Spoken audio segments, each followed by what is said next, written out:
오늘 또 그대의 최고의 날입니다. 임은미 선교사 묵상입니다. 2023년 8월 19일 토요일. 최고의 날.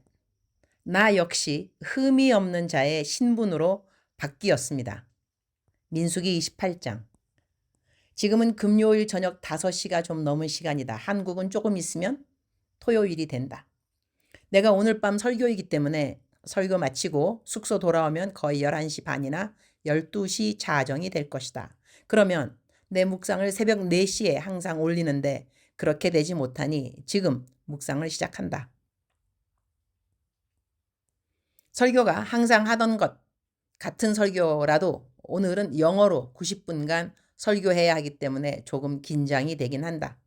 영어로 설교를 한다고 해서 그렇게 떨거나 두려워하는 편은 아니다. 이유는 내가 잘 할 것을 믿고 있어서가 아니라 내가 어떻게 하더라도 나는 하나님의 사랑받는 딸이라는 것을 알고 있어서 그럴 것이다. 나의 성취나 나의 잘잘못을 떠나 나는 항상 하나님의 사랑을 입고 산다. 내가 설교를 잘하는 날이라고 하나님이 나를 더 사랑하고 내가 설교를 버버벅 했다고 하나님이 나를 덜 사랑하지 않는다는 것을 나는 잘 알고 있어서이기 때문인 것 같다. 그래서 설교뿐만 아니라 뭐를 해도 그다지 떠는 적은 없다. 내게 주신 하나님의 능력에 대한 자신감이 아니라 하나님이 나를 사랑하심에 대한 확신이 넉넉하기 때문이라고 나는 생각한다. 오늘은 박광식 색소폰 연주자 선교사님이 첫날 20분 연주해 주시고 내일은 60분 컨설트를 해 주신다. 오늘 박광식 선교사님의 간증 메시지는 Father's Church. 담임 목사님이 남모세 목사님에게 부탁을 드렸다. 오늘 아침에 기술학교 설교 역시 남모세 목사님과 한국 목동의 한사랑교회 황성수 담임 목사님이 해주셨다. 모두 맡아주신 일들을 잘 감당해주고 있으셔서 나는 감사할 뿐이다. 민수기 28장 31절. 너희는 다 흠 없는 것으로 상번제와 그 소제와 전제 외에 그것들을 드릴 것이니라. Offer these together with their drink offerings in addition to the regular burnt offering and its grain offering. Be sure the animals are without defect. 한국말로는 다 흠 없는 것으로 라는 말씀이 영어로는 be sure the animals are without defect 라고 나와 있다. 다시 번역하면 확실하게 너희가 해야 할 것은 절대로 흠이 없는 동물이어야 한다가 된다. 그러니 강조법이라고 하겠다. 하나님께 드리는 제물은 절대로 흠이 없어야 한다는 것. 구약에 말씀하시는 이 제물이 신약에는 바로 우리 모든 사람의 죄를 대속하신 예수님으로 우리는 알고 있다. 예수님은 그러니 완전히 흠이 없으신 제물로 우리를 위하여 십자가에 달려 돌아가셨다는 것이다. 예수님의 흠없는 제물 되심에 대하여 교회를 다니는 교인들은 과연 어떠한 이해를 갖고 있을까? 얼마 전 담장 안에 있으신 어느 재소자분이 보내온 편집글이 생각난다. 그대로 옮겨온다. 앞부분 생략. 저는 제 자신의 욕심으로 더 큰 돈을 벌고자 그게 화가 되어서 이렇게 처음 구치소라는 곳에 수감되어 4년째 이곳에서 살아가고 있습니다. 이제는 이곳에 있을 시간보다 사회로 복귀할 시간이 가까워지고 있는 시기입니다.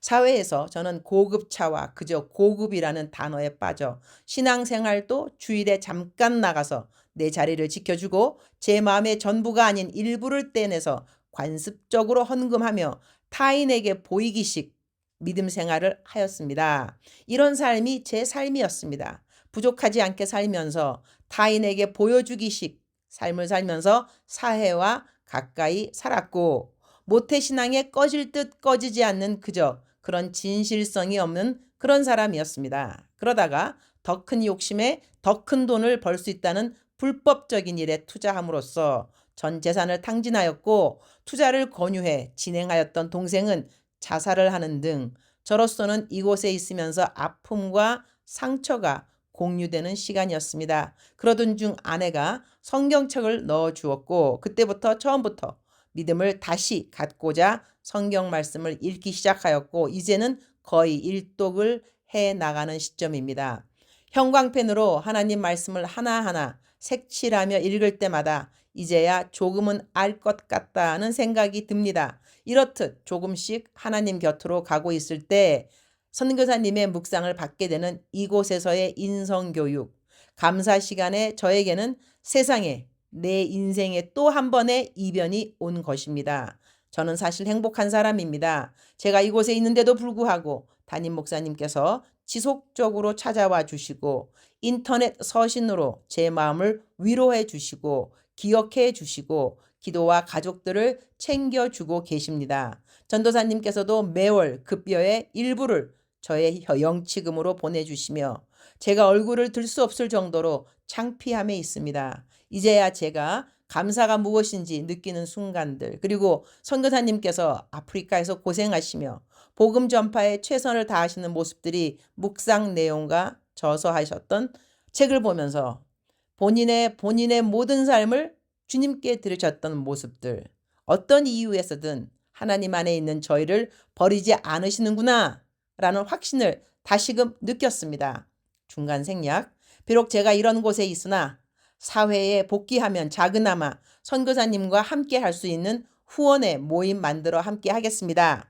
내 삶의 옥합을 깨트려 주님께 드리는 삶을 몸소 실천해 주시는 그 삶 자체가 저로서는 그저 감사입니다. 보내주시는 묵상기도 감사드리며 진심으로 감사 올립니다. 끝으로나마 너무 죄송합니다. 제가 이곳에서 여력이 조금이나마 있으면 더 많이 해드리고 싶으나 사회에서의 제 모습에 가까이 하였던 수많은 사람들이 떠나고 힘든 가족들이 근근히 돌보아주는 제 삶의 일부를 조심스럽게 적으나마 오병이어의 기적을 바라며 조심스럽게 보냈습니다. 정말 작은 물질이나 처음 시작이 미약하나 마지막은 창대하리라는 말씀을 믿고 저는 선교사님의 후원 모임을 만들어 사회에서 제대로 살아보려고 합니다. 그러니 꼭 기억해 주십시오. 이분의 글을 읽으면서 이분은 어떠한 일로 인하여 담장 안에서 이런 신앙 고백을 하게 되었는데 담장 밖에서 자유하며 교회를 다니는 교인들 중에 이와 같은 고백을 하는 사람들이 몇 프로가 있을 것인가 그런 생각을 하게 된다. 주님, 오늘 또 최고의 날입니다. 우리 모든 사람은 다 죄인입니다. 그 모든 죄를 완전하게 속죄해 주신 분이 바로 흠도 없고 점도 없으신 우리 예수님이십니다. 주님의 흠 없으신 그 희생이 저를 위한 것이기 때문에 저 역시 이제는 아무런 흠이 없는 자의 신분을 얻게 되었습니다. 평생 감사하고 또 감사해야 할 일입니다. 주님, 우리 한국 속담에 물에 빠진 자 건져 주었더니 보따리 내놓으라 라는 속담이 있는 걸 아세요? 우리 너무나 많은 사람들이 예수님 믿고 우리 지은 모든 죄를 다 사함 받았다고 믿고 그것을 감사한다고 하고 죽으면 천국 간다고 영생을 얻은 것을 감사하면서 무슨 일이 계속 안 되거나 기도 열심히 해도 어떤 일은 하나님이 응답 안 해주신다고 하나님을 원망하는 사람들이 있습니다. 이제는 기도도 안 할 거라고 하는 사람들도 있습니다. 왜 그들이 받은 가장 큰 은혜인 영생에 대한 감사가 희석되는 것일까요? 우리가 이 땅에서 살면 요즘은 100세 인생이라고 하는데 100년 동안 일이 좀 안 풀리면 어떤가요? 기도하는 것 응답 안 되는 것 같으면 어떤가요? 죽고 난 다음 영생 동안 평안하다는데 그 100년을 못 참아서 물에 빠진 사람 건져놨더니 내 보따리 어디 갔냐고 그렇게 말하는 것 들을 때마다 주님 마음이 어떨까 모르겠어요. 죄송해요, 주님. 그들의 필요에 제가 도움이 되지 못해서 그러한 분들이 그렇게 주님의 마음에 못을 박는 소리를 하도록 제가 한 것이 아무것도 없음이 죄송합니다. 그리고 저는 그런 모습들을 보면서 내 평생에 내가 하나님께 어떤 말을 하지 않으면서 살아야 하는지 반면 교사가 되어주시니 감사합니다. 주님, 이제 곧 설교하러 가야 합니다. 많은 분들이 이미 기도를 많이 해주셔서 든든합니다. 성령님, 오늘 설교 듣는 모든 분들이 하나님을 마음 깊이 사랑하고 그리고 매일같이 일관성 있게 주님께 큐티하면서 나아가기를 마음에 작정하는 시간 되기를 기도드립니다. 주님 사랑합니다. 주님 감사합니다. 오늘 또 우리 주님 저를 보시면서 하루 종일 기쁘시면 참 좋겠습니다. 사랑하는 그대여 출석 부르고 있습니다. 대답하셔야죠. 사랑하는 그대여, 사랑하는 그대여. 오늘 또 하나님께서 동일하게 그대를 사랑하는 그 마음으로 그대의 이름을 불러주십니다. 사랑하는 내 딸 누구누구야. 사랑하는 내 아들 누구누구야. 사랑하는 그대여. 마음속에 울분이 있습니까? 억울함이 있습니까? 짜증이 있습니까? 원망이 있습니까?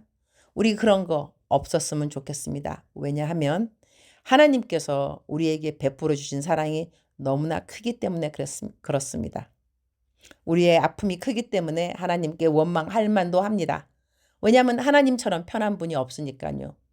우리가 우리의 마음에 있는 걸 토로할 수 있는 분이 하나님이시라는 것, 그것부터가 우리에게는 너무나 큰 복이 아닌가 합니다. 그럼에도 불구하고 오늘은 사랑하는 그대여, 감사하는 말로 하루 종일